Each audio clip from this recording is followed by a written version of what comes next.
Gaurko zitan ikuste dut merezi duela etortzea. Hitzak 1000 ale egin ditu Oarsoaldean eta 1000. Alea ospatzeko sarian parte hartzea guretzako interesgarria baino hunkigarria izan da. Bertan egotea eta guk saria bikoiztea ondo. Eta Jokin gure bezala izan da, nik pentsatzen dut zu baino beto. Gustora sari duna, zu baino beto. Bai, hori ilusio pila bat, handik.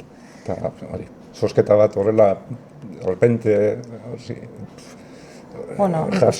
deika jasotzea tokatu zaizu, hori eta esperientzia berria, niretzat, esperientzia berria. Baina oso pozik.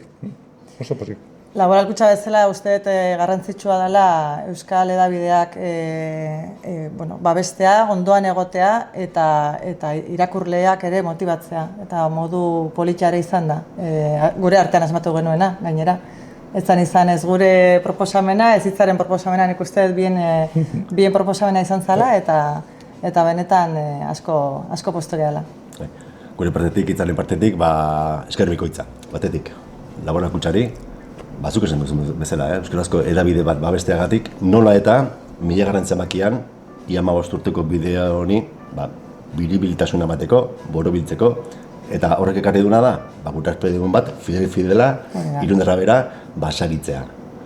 Saritzea batetik hitzako espedigun delako, eta bestetik ere laboralkutxako bezero delako. Eta horrek, mugizu, zuriekin, batira, zure bizitza 2000 euro errezago izango da horreantzean. Bueno, aprobetxatuko dut, problemiko da. Bai, seguro. Disfrutau eta aprobetxatu. Bueno. Pentsatu daka. Zuei. Jokin eta gozatu eta minezker, laboralkutxarik apetari, eta ekipo guztiari. Oso ondo. Eskerrik asko zuei, nik kobratuko dut, baina lehen esan dudan, halako hitzarmenak ere politxak dira. Hitzak ere baduka meritua Euskal Hedabide zela indarrean jarraitzea, zen ikuste hori erronka handia daukezuela, eta laboralkutxa horrengo da laguntzeko prest. Nola zen izun, gora hitza.